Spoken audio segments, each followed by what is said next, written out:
Hi everybody, welcome back to the Rummage Workshop. This week we're going to be refinishing this tired record/bar cabinet. So this thing is pretty banged up. It has gouges, scratches, and dings from top to bottom, some of which are pretty significant.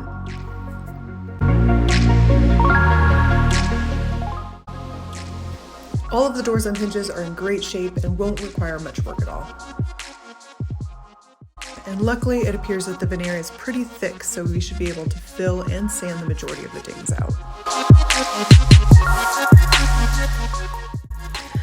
These round knobs are clearly not original. I have some vintage pools with lots of character that I've been holding on to use on the right project, and I think this is it. Okay, as always, we start by taking everything apart and cleaning from top to bottom with a strong degreaser.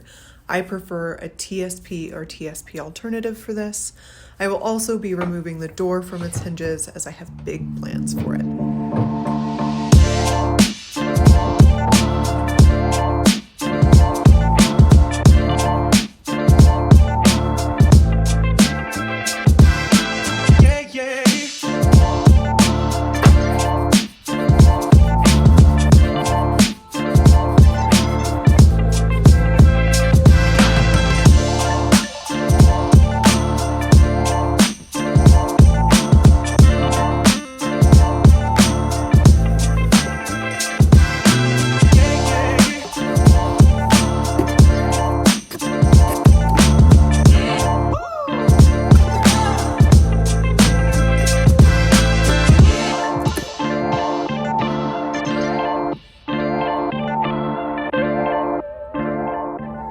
Now that everything is spick and span, it's time to start filling all of those gouges and dings, and man, do I have my work cut out for me here.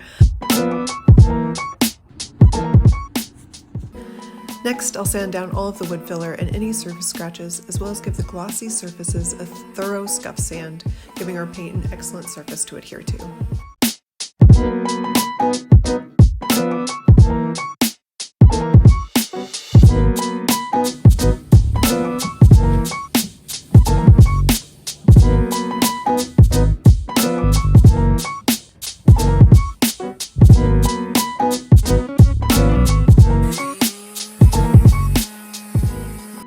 I'm going to be prepping this door a little differently than the rest of the piece. I want to expose all of this lovely wood veneer.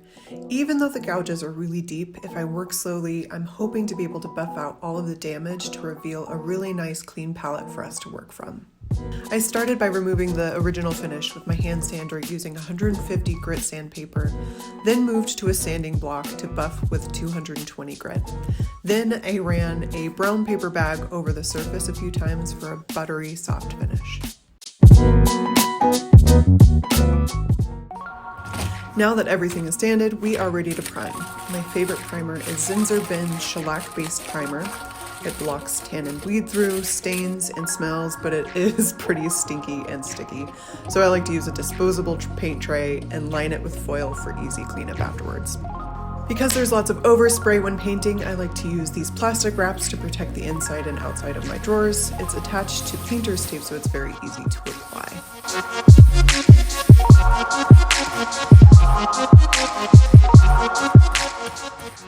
I am a religious primer. When in doubt, I always prime. The only time I won't is like in last week's video when I am painting over a single substrate and there is little to no chance of tan and bleed through. I usually only do one layer of primer unless there are obvious spots with tan and bleed through. After waiting an hour for the primer to dry, I came back with a 220 grit sanding sponge to knock back any roller marks.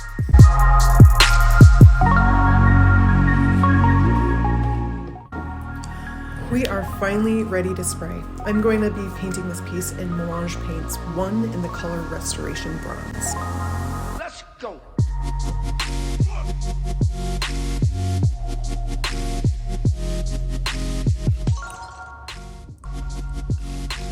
I use a paint strainer to ensure that there are no clumps that will clog my paint gun. Then I thin it out with water to the consistency of pancake batter before loading it into my hopper.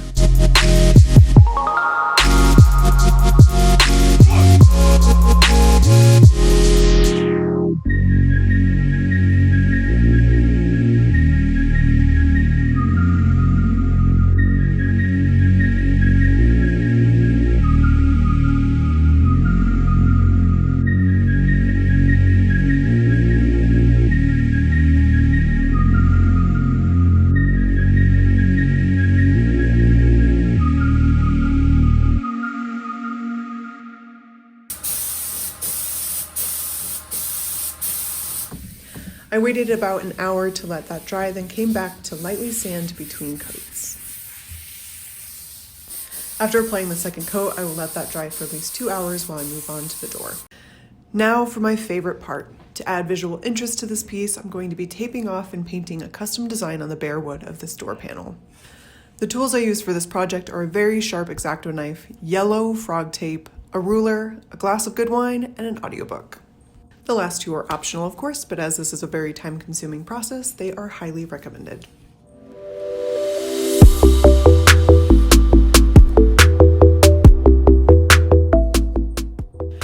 I start by finding the center line, then from there I will begin to tape off 2 symmetrical diamonds that meet in the center. For perfect paint lines every time, I use the following rules. Get the right tape. Yellow frog tape has never failed me. Then make sure you are using a fresh blade and change it out mid-project. Make sure to really press the edges of your tape down, including sealing the cross sections.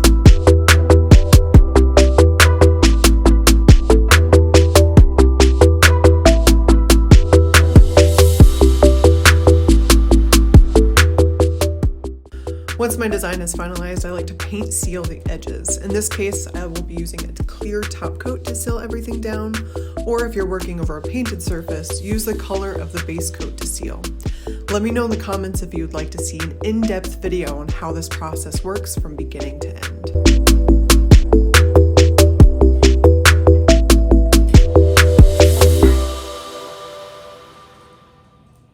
Next, we paint. I'm using the same color that I used on the rest of the piece and painting using the Zebra fan brush. There's a 10% off coupon code in the description box to use on any Zebra products through the end of December.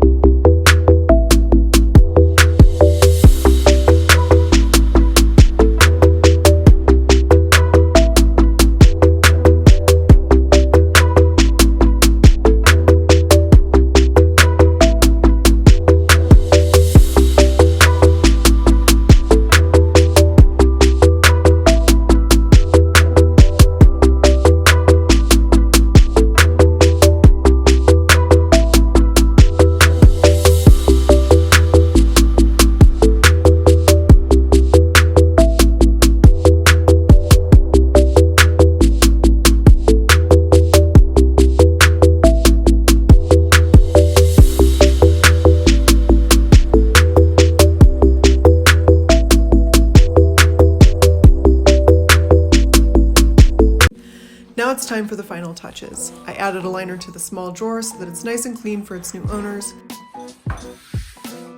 Cleaned and spray painted the new hardware and feet in antique bronze. Then I sealed the door, box, and drawers using Varathane, water-based poly, and a satin finish.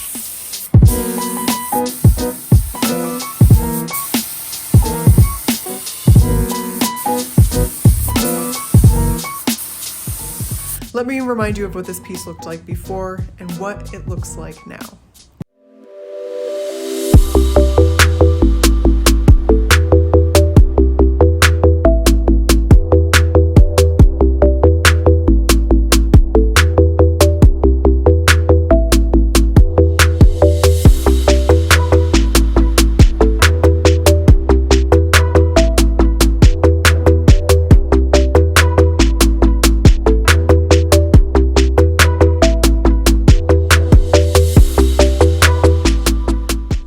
Not believe how this piece turned out. I am beyond thrilled.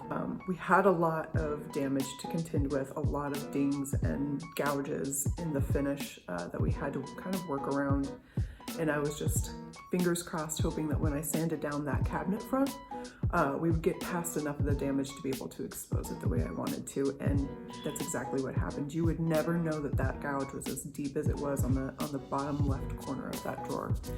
And then I think the painted detailing really added the visual interest that this piece needed. Thank you guys so much for following along with me.